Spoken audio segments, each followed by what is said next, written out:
My name is Nick Lee, and I'm a sign painter. I'm the owner of Studio Signs and Pictorial Displays Incorporated. I'm a second-generation sign painter. My father ran the business before I bought it, so I was pretty much born into the world of sign painting.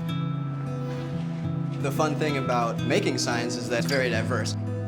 One day I could be doing a wood sign, next day I could be doing a carved sign, next day I could be doing gold leaf on glass, the next day I could be doing screen printing on metal, so it varies.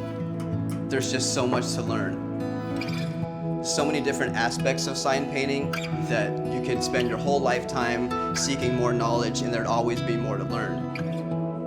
Whatever the project may be, I just do my best to make it a top quality product and make sure that the customer's happy with it.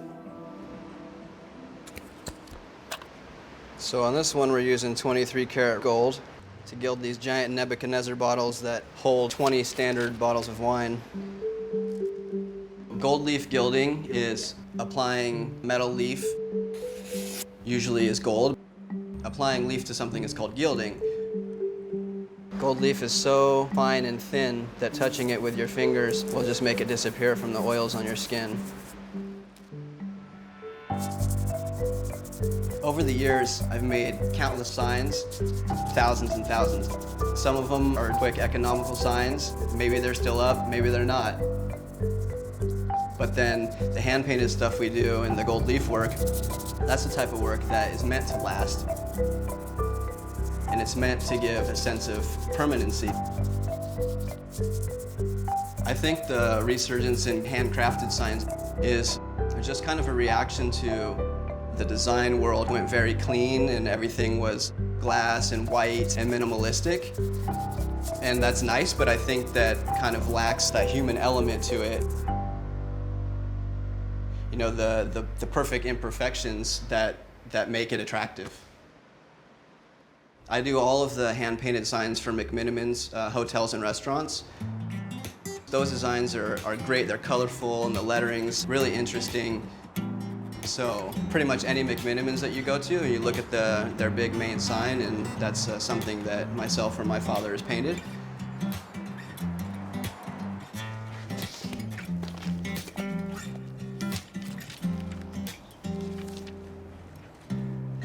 Studio Signs was founded in 1963 by artist Dean G. Stanley, and they focused on the big pictorial displays. Nowadays, this would be a printed photo, but back then it was all hand-painted. In 1985, when Dean Stanley was getting ready to retire, he chose my dad as his successor. I started in the sign painting business in 1970 in Vancouver, BC, and started my work with Studio Signs in '76. We did truck lettering to window lettering, outside of buildings. Lots of the signs we do are out there, fairly permanent, some lasting 10 to 15 years.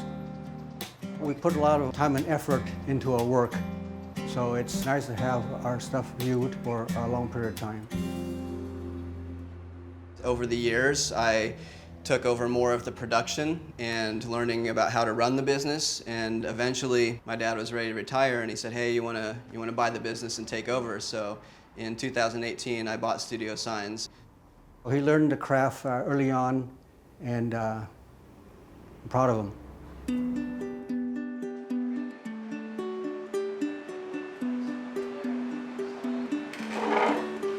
We're part of the Portland Lees Association, which is a family association for people with the surname Lee. My grandfather was in it, and my dad, my uncles. We do lion dance, dragon dance, and kung fu, and get the youth interested. So right now during COVID, we're not performing, everything is kind of shut down, so it's a good time to repaint the drum and get some new lettering on here.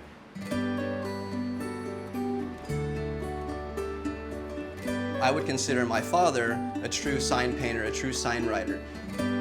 He can walk up, grab the brush, and go.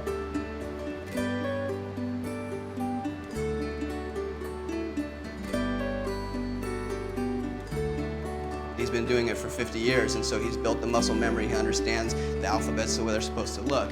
And it's beautiful. Myself, I don't feel as confident doing something like that. But I'm really into the technical aspect and the design aspect. I also love the artistic side of it.